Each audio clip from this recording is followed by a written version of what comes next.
Paul Sheehan looking over the race for Best Picture at Gold Derby and doing a tally of our experts. We have 17 for Boyhood. It is way out front. 3 for Birdman, 3 for Selma, 2 for Imitation Game. You and I are both saying Boyhood, but how firmly are you saying Boyhood, and do you really think there is something that could stop it? And if so, what? Well, you know, it's very interesting. It's Boyhood is winning all these critics' prizes, and it puts me in mind of Social Network versus King's Speech. Now, way back then, I never got on the Social Network train. Now, I'm on the Boyhood train. I'm driving that thing. So I want it to win just so I'm right. But I am mindful of certain of our pundits, like Tom Geyer, who was first out of the gate last year to say 12 Years a Slave was going to win. He's got Selma winning. You know, I read your piece about how Selma could win at the Golden Globes. You know, there's something to be said for that.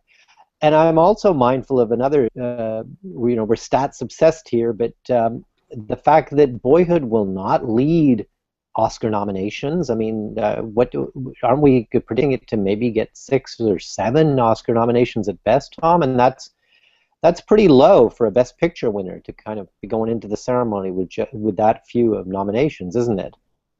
It is, yes, but it has all the important tea leaves. It has the fact that, in all likelihood, it'll have the best director. You know, Linklater is certainly ahead.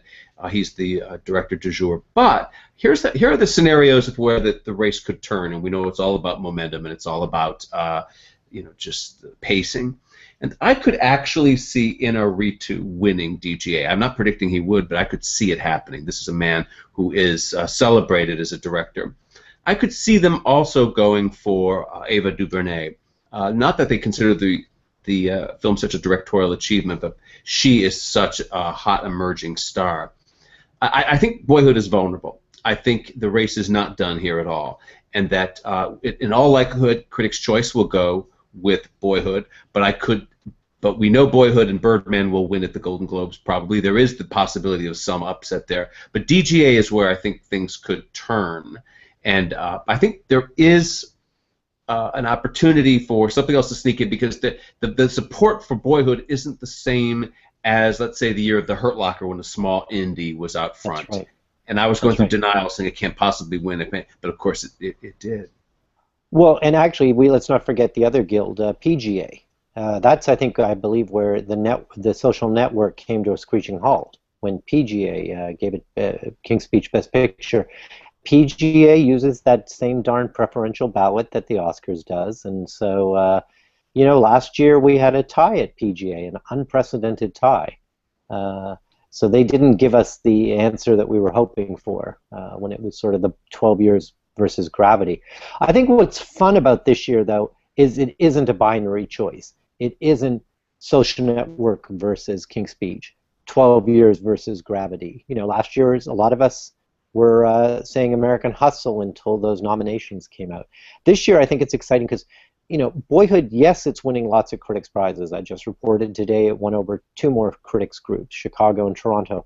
But Birdman's getting a lot of love from those critics groups. And every headline we've written about Golden Globes, SAG, it has the most nominations. Exactly. It's going to have, you know, lots of acting nominations. It's got some of those creative arts nominations that I don't think Boyhood's going to get. And gosh, what's Birdman about, Tom? It's about actors. I mean, the biggest part of the Academy. You know, it's a Valentine to acting. So I don't know if it's going to win. We've got a couple of our pundits. What about, now this is something that nobody's predicting, and it's the film with the biggest heart, I think, in the race besides Boyhood, is Theory of Everything. Right. That's an interesting thought, because it does have the most emotional tug. It has the King's Speech kind of heart to it, but it doesn't have. It's going to be a stretch if that director gets in. I agree. You know, that's the problem there. The kind of director picture lineup. You know, going back to Birdman for a second. Birdman always has the most nominations. It will certainly have the most on Oscar morning. That usually means that the film is out front. As you point out, this is a movie about show business. That certainly helps it out here. In addition, it's a directorial achievement. It could win DGA. The problem with the Birdman theory is that it's so quirky, so weird, that there's no precedent for this kind of a weird movie winning. The kind of these bizarre fantasy elements, etc. Not that that matters either, because every year we get another exception where the old rules are broken. So I find it interesting. Selma certainly plays off of the headlines of today in terms of what's happening out there in terms of race issues, movies that matter. She's such an appealing person herself, Ava, the Helmer in this case. So that's interesting. So anyway, I see the opportunity here for changes, but I'm certainly not betting against Boyhood, because what we have learned in recent years is that when these movies are out front, they tend to stay there. The myth is, that you talk to these Oscar consultants out here in Hollywood, and they're all going, "Oh, I don't want to get out there too early. It jinxes you." That is not true. That was true of the year of The Social Network, but 12 Years a Slave was out front and stayed there all year. 12 Years a Slave was, 12 Years, The Artist. You can go back to American Beauty. In general, when you're out there, you stay there. Well, and it's interesting, and the reason I never embraced Social Network was the coldness of it, the fact that Academy members couldn't connect with it, the average Oscar voter in their 60s, living in the Valley. They can all connect with Boyhood. That this is this picture that whether the parents or grandparents, that resonates with them. I think they'll watch it a second time. I know the first time you watch it, you're sort of waiting for the transitions, but that second viewing, it's very heartwarming and really an emotionally gripping piece. Now, there are some people that talk about it maybe just admiring the achievement, not necessarily admiring the film as much. So it's going to be an interesting race, and it's not over. I mean, even like I said, we've got 17 of our people saying it, but there's a sizable number going somewhere else, and that makes it fun. Yeah, let's look at who is saying Birdman, for example. It's Janelle Riley, the awards expert, the awards editor of Variety. It's Tara Khan, who knows his long shots, of course, his Oscar long shots. It's Mary Milligan, the entertainment editor of Reuters. And look who's saying Selma, as you mentioned, Tom Geyer, who was the first to call 12 Years a Slave last year. So Matt Adichie, editor of Rotten Tomatoes, he knows his Oscars. He's saying Selma. We have a third Selma vote. Who is that? Chris Rosen over at the Huffington Post. Right. He knows his. Right. Yeah. So these are formidable people, and look who's saying. Pete Hammond just piped in with his predictions, and what is he saying? Imitation Game. Now, Pete is certainly somebody we have to take seriously with his opinion. I haven't actually spoken to him about Imitation Game and why he's betting on it yet, but he's been firmly behind it for the last 3 weeks anyway. He's mentioned it to me. We've spoken on the phone, but I haven't heard his rationale for it yet. What do you think of that, Paul? What do you think of the Imitation Game as a possibility for a win? Well, first it's Harvey Weinstein. Never, certainly the producers of Saving Private Ryan underestimated Harvey Weinstein. The producers of The Social Network underestimated Harvey Weinstein. So, and I think I'm going to call it the Sherlock factor. We predict the Emmys here at Gold Derby as well, and we had Benedict Cumberbatch in 4th place to win the TV movie mini actor. It was going to be Mark Ruffalo, or it was going to be, one of the fellows from Fargo. And Benedict Cumberbatch, who must read Gold Derby because he didn't bother going to the Emmys, wins. So they love Sherlock. I mean, the Imitation Game is sort of Sherlock light. It's another genius, and it's a chance for them to maybe show some love. It's well produced. It's a beautiful period picture. It really recreates that World War II environment. Keira Knightley's lovely in it. It's a well-made movie. And, it's a well-made movie, and it's a shocking story. A lot of people don't know this. I look at that, and you do, and we think this is gay light. They're just playing it safe. They don't. To my mind, what makes the Alan Turing story so horrible is that it is the gay part of the story.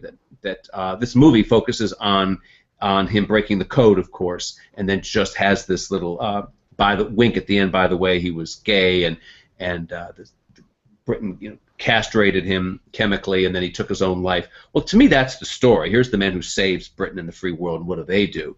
They can't even endure the fact that this man is who he is, and they torture him. So it was a different world back then than today, and I think it's hard for people to understand what the persecution was and the paranoia.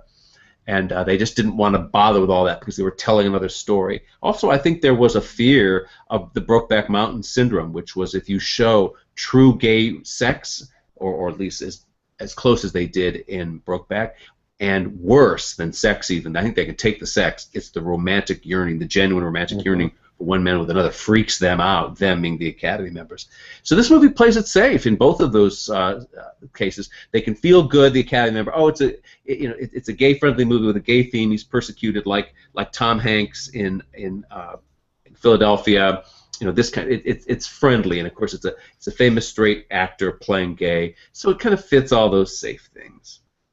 Right, and it is historically accurate. I mean, Turing writes letters to his friends from Bletchley Park complaining about it being a sort of a sexual wasteland, that there's nothing's happening for him there. So if they'd sort of made a scene, it wouldn't have been historically accurate, and certainly it's great that it's bringing to light the achievements of this man who, as they said, should be on the 10-pound note. I mean, this is somebody, as you say, he saved Britain.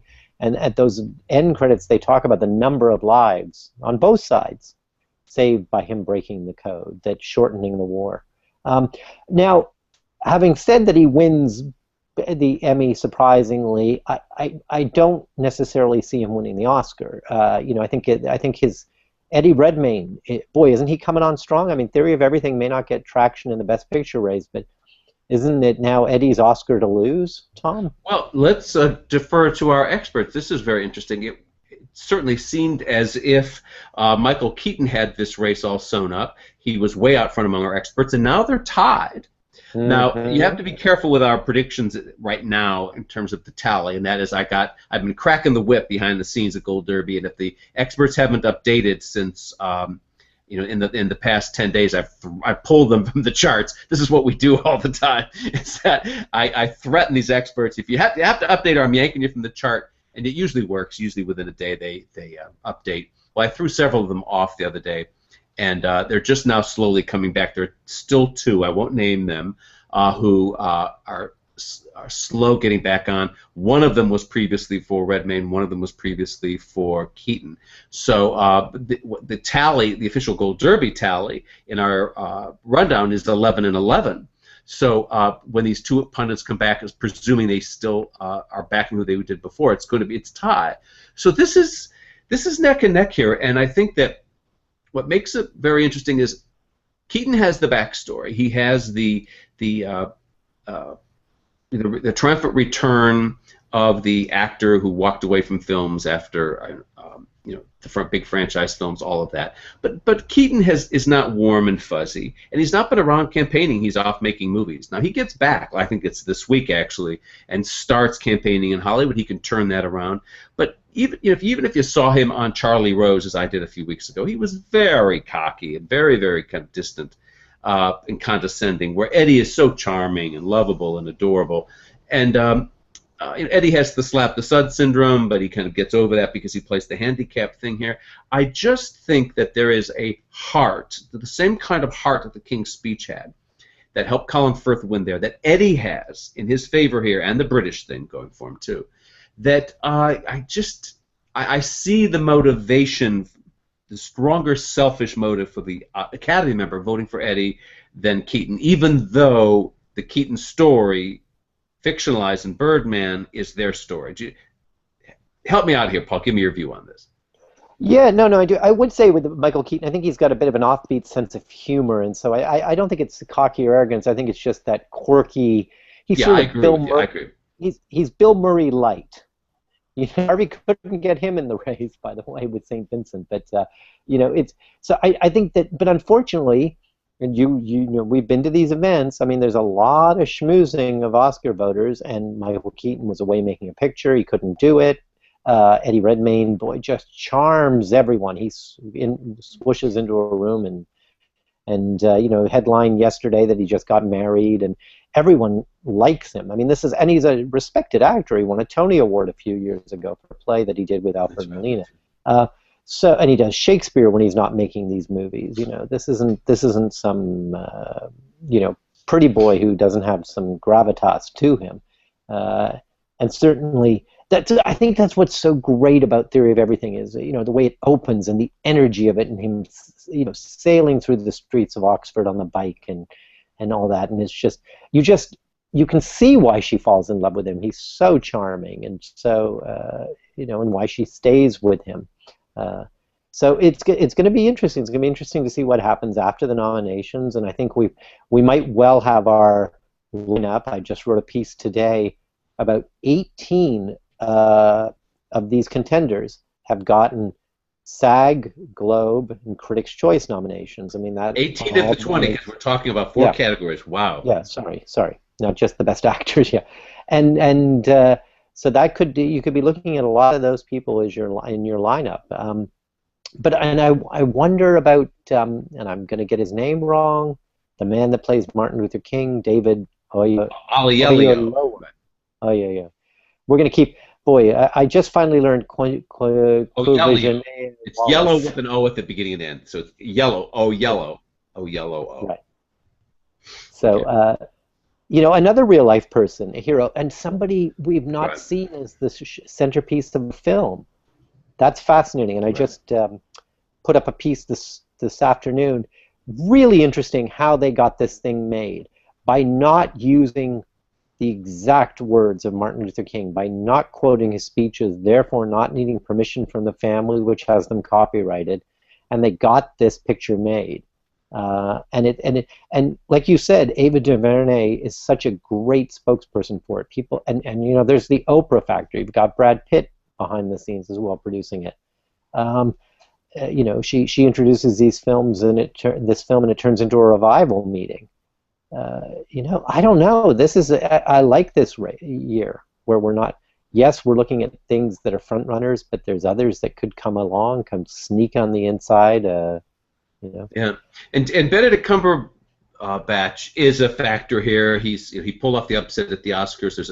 He's a cool actor. I think he's playing too much of Sherlock here, with a kind of a Yankee accent, but still, I think, or not Yankee accent. What is his accent's a little strange in the movie, but anyway, he's. I see him doing Sherlock basically when I see him on screen in The Imitation Game. That said, he's still very good. It's what happens to that 5th slot. Steve Carell, he got both Globe and SAG, but not Critics' Choice. Jake Gyllenhaal seems to be sneaking in there, but that has been at the expense generally of Bradley Cooper, who's not around to campaign because he's on Broadway doing Elephant Man. What about those 3 guys there fighting it out, Paul? And Timothy Spall actually in there too. As a he's not been nominated for any of these. Timothy Spall, who wins at Cannes, and he wins some of the critics' prizes.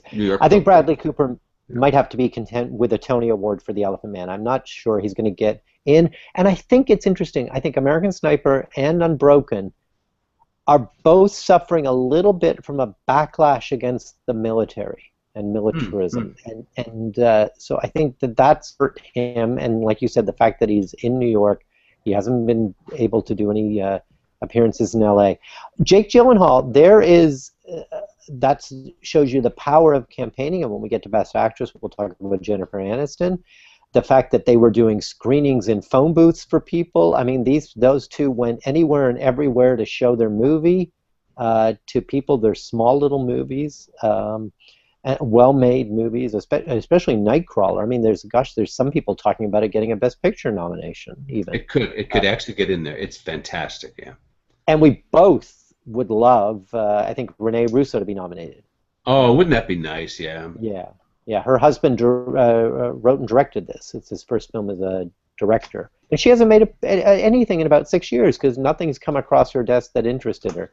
But I guess when your husband says, "Do you want to do this, honey?" She very wisely said yes. But and I have to give a selfish shout out here. That is at the very final scene of that of that movie, there's a spoiler alert I'll give you here, that Jake Gyllenhaal is walking out of a police station, and he's walking right into this wall right here behind me. It's right behind. That's right at this corner at DeLongpre and Wilcox here in Hollywood. Where oh, you can just explain. You're in an apartment building. You're not in a jail cell. I know we keep you. That's right. We keep you shackled to your desk. Thanks for the clarification. Yeah. So no, I think that fifth slot, but even it's one of those things that whoever gets it, they'll get the nomination will be the win for them. I think. I don't think anyone that's sort of just hanging on to that fifth slot is really poised to win. But now well, I think I mentioned Unbroken. Tom, are we going to be denied an Angelina versus Jennifer showdown at the Oscars? I think that they all have to show up because I think Brad produced Selma, as you mentioned earlier, so he's got to go, and Angelina's got to go. She's got wink chicken pox now. I'm not sure I'd buy that. She does. Oh, come on. There's all this smut going off, not smut, but dirt around town with the emails from Sony, etc., at the detriment of Angelina. Well, so she's conveniently coming down with an oddball disease. But it's interesting because just hours before announcing that she had chickenpox, there was a photo of her embracing somebody at the center of that email scandal, and you just wondered. Well, she was being embraced by Amy Pascal, if that's what you mean. I wasn't naming names. But I'm wondering if she knew she had chickenpox and thought, aha, this is the way to get my revenge. It's Hollywood.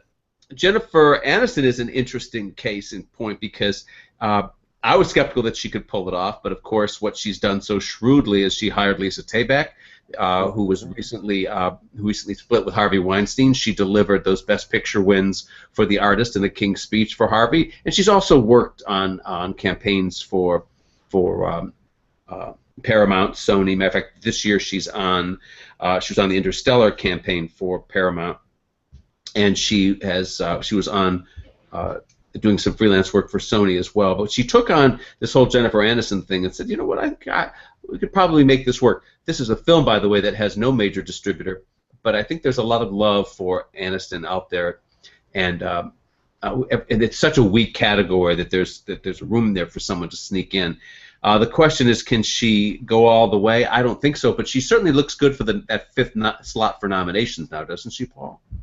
Yes, yeah, and it's interesting. There was a lot of turmoil this year. Festival rivalry, Telluride being told by Toronto, if you screen movies at Telluride, we're not going to give you a prime slot. Now here you're talking about two pictures that went to the Toronto Film Festival with no distributors, Still Alice and Cake.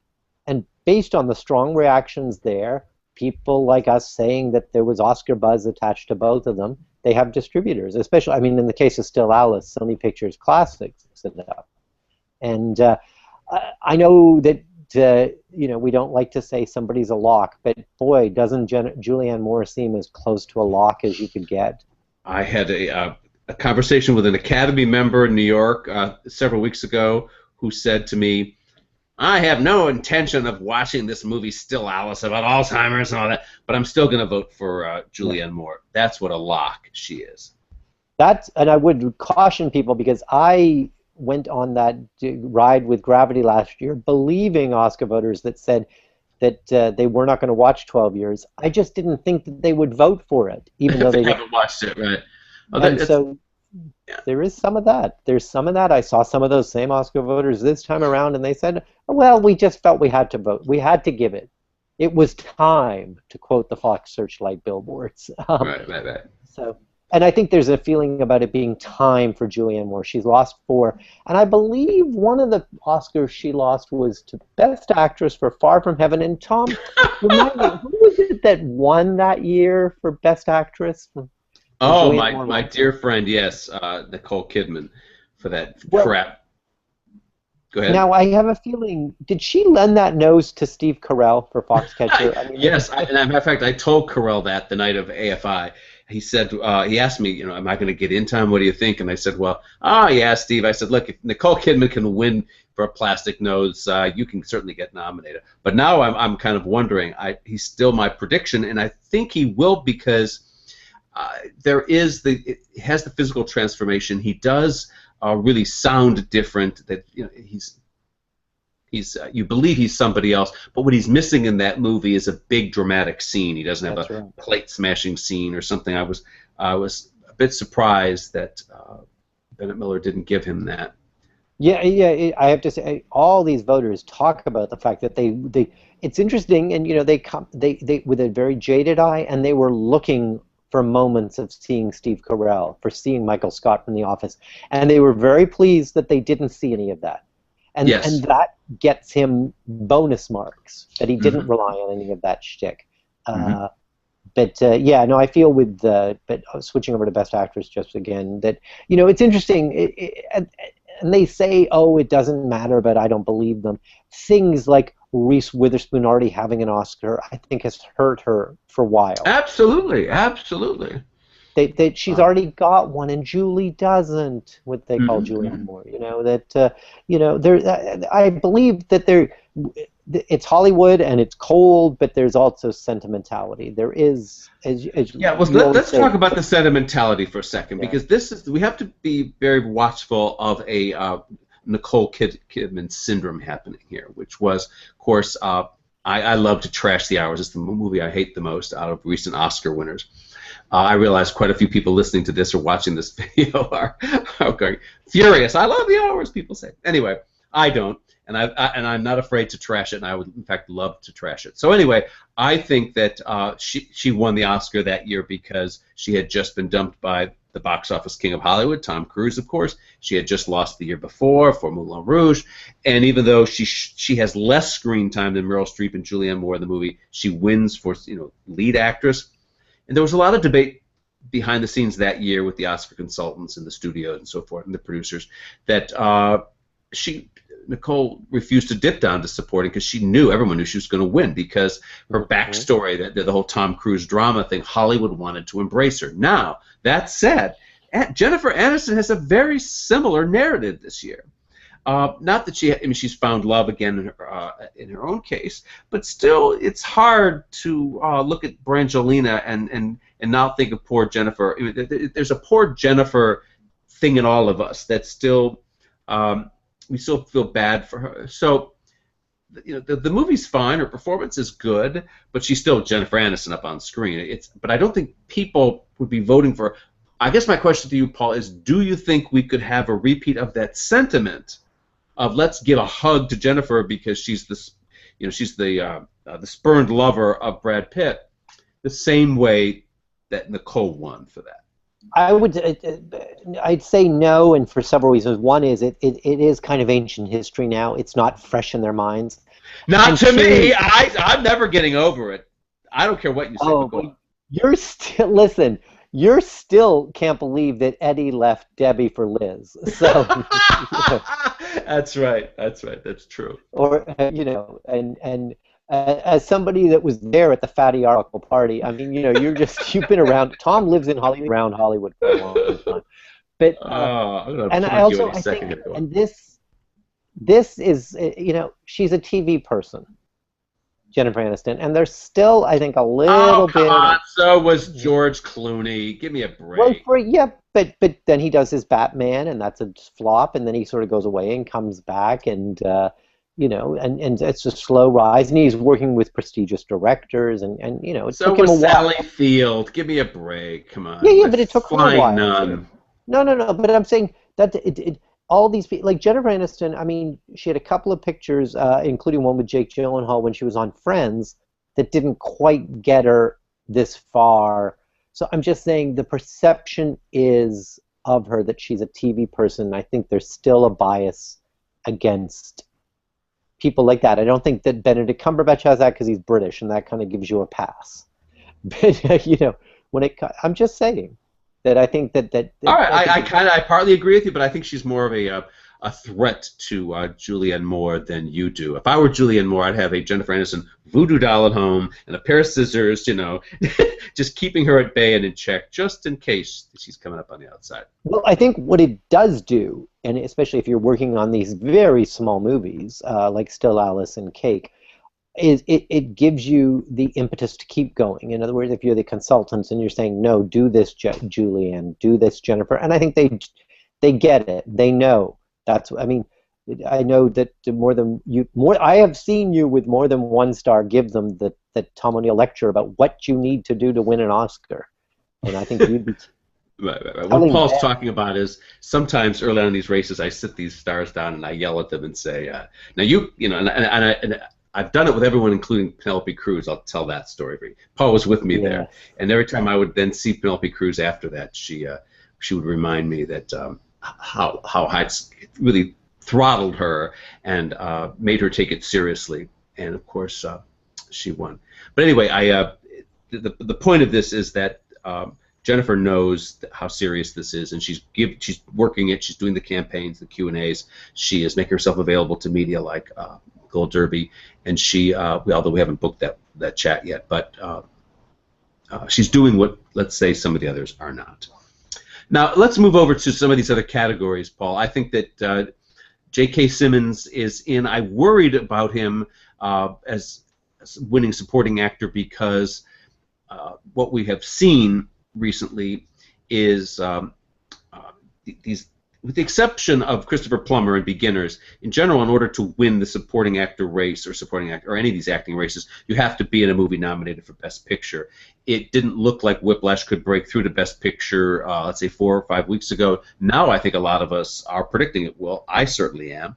And now the movie, I think it's in, and that there is definitely in, and that the other little movie we have to wonder about whether or not it can get in is Nightcrawler, as we mentioned before.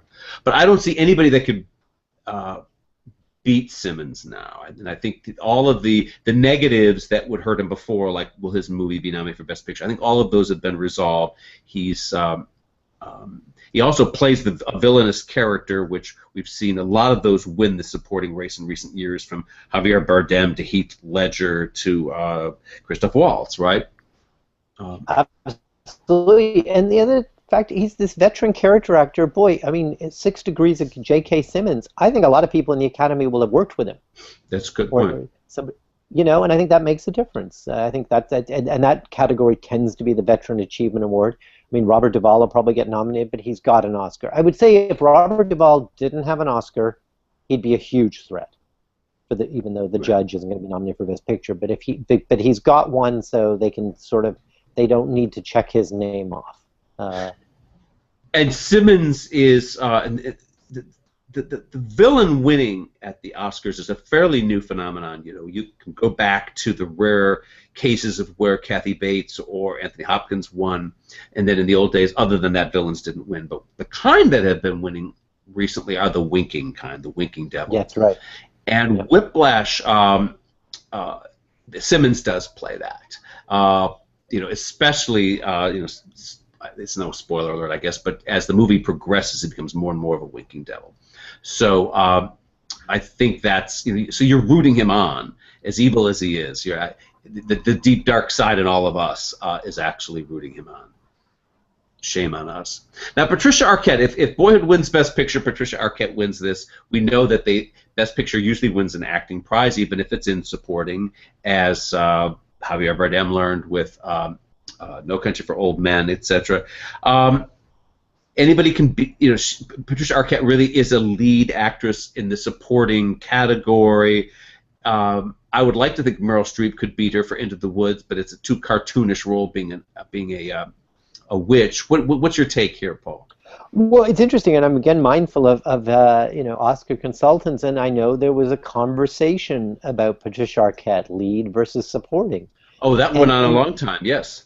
That's right, and it really does become, do you want a lead nomination or do you want a supporting win? Now, I know Tom doesn't believe that the supporting Oscars are the same size as the other ones, or that they're the same value, but I know. When she's got that on her mantle and shows the various Arquettes, it's going to... No, I don't see... I mean, she's picking up all these critics' prizes there is a sense of inevitable, and it is a way of rewarding that film for the achievement. It is. But if she's not the lead actress of that movie, who is? I mean, that's how preposterous this is. But we know this happens all the time at the Oscars, and it's good strategy here for her to do that. But Emma Stone, I don't think she can beat her Arquette. I do think Meryl Streep has an outside chance, but not much. Well, it's interesting because that film has sort of fallen a little bit. I would have thought it would have done better with some of these precursor prizes. I don't think it's in our top 10 for Best Picture anymore, or it's sort of hanging on barely. And I think that while there were some people that were surprised to learn that prior to the Iron Lady she only had 2, now I think pretty much everyone knows she's got 3, and I don't see this being the one that gets her the tie with Katharine Hepburn. Right. And of course, do you think I would they really argue, know that, though? Do you think the... Well, now I think there's a sense that even if they certainly remember her winning for Iron Lady and sort of apologizing for it. So some of them, they might think she's got even 4 or 5 of them on their shelves. Okay. But I will say in this instance that, you know, she's got 2 lead and 1 supporting. Catherine's are all lead. Let's give her that at least. Even if it ends up, even when Meryl Streep has 5, Catherine's the one that's got all 4. And if you want to see them, you can, right, Tom? Katharine Hepburn's Oscars? That's right. The National Archive in Washington. Yes, she not only gave them to a museum to put them on. You know, I have her a couple of her nomination plaques, but she gave her Oscars to a museum that in Washington D.C. that promised to keep them on display at all time. The Smithsonian refused to make that promise. The National Archive did make the promise, so that's where you can see Hepburn's 4 statuettes. And of course, go ahead. One little other Hepburn thing. Anyone coming to visit her at her townhouse, when she opened the door to hang up the coat, weren't the 4 Oscars sitting in the coat closet in the front hall? No. You've confused it. Yes, they were in the closet but up in Connecticut. Okay. Up in Old Saybrook, what's it called? Saybrook. Blah, blah. Yeah. But then the townhouse in Manhattan is where she had the nomination plaque. So she claimed not to care. Remember, as a nominee, she never attended the Oscars as a contender. Right. She attended only once to give an honorary award, but she cared so much she actually had the nomination plaques up at her home in Manhattan. All right, now, we have to address the possibility of a Jessica Chastain upset here.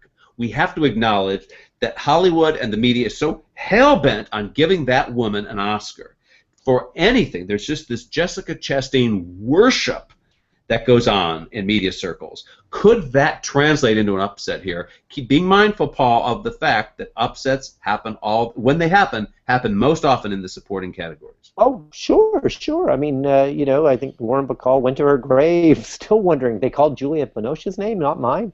Yeah. Listen, the Critics' Choice was so determined to give Jessica Chastain, they created a new award for her, the MVP award at the Critics' Choice. Wow, that's true, yeah. Just so she'll show up and get a prize. They are besotted with her. So yes, there could be an upset. Again, though, how many Most Violent Year? I mean, the title alone, I think, is going to be off-putting to a lot of these, the Debbie Reynolds crowd. They're not going to be popping that DVD in. So right. I'm not sure that Oscar voters are on that bandwagon the way, say, the media is. Right. And she doesn't. She doesn't do anything in the movie. She sits there with a glass of red wine, looking fabulous the whole time. She does more in Interstellar than she does. She doesn't do, That's true, yeah. And she was, of course, there was some complications about which one could she campaign for at which time. You know what's interesting, and you back to the supporting. I want to mention Christoph Waltz for Big Eyes. I mean, I know it's getting more and more. I don't know if it's less likely they can be nominated, but there's a guy that people have underestimated. And in terms of Big Eyes, of course, Amy Adams, who has racked up a whole bunch of Oscar nominations. I'm not sure she's going to get nominated this year, but I think there's much more love for Amy Adams, who's done all kinds of movies, than there is for Jessica Chastain, say, within the Academy, in terms of who do you give somebody an Oscar. I don't know if I agree with that. I don't disagree, but I see what you're saying. I know what you mean, but there may be more love for Amy Adams personally, but there's more worship, I think, for Jessica Ah, Chastain, which I don't understand at all. I don't understand why everyone is so over the moon about Jessica Chastain. Yeah, she's cool. She's got a great chiseled profile, but enough already. But just give her an Oscar for something, because I'm so sick of this. Jessica Chastain. I don't know. It's just me. I think that performance should get you an Oscar. I know behind you I can see a Tony and an Emmy. I don't see the Oscar. Yeah, the Oscar is actually in the trunk of my car.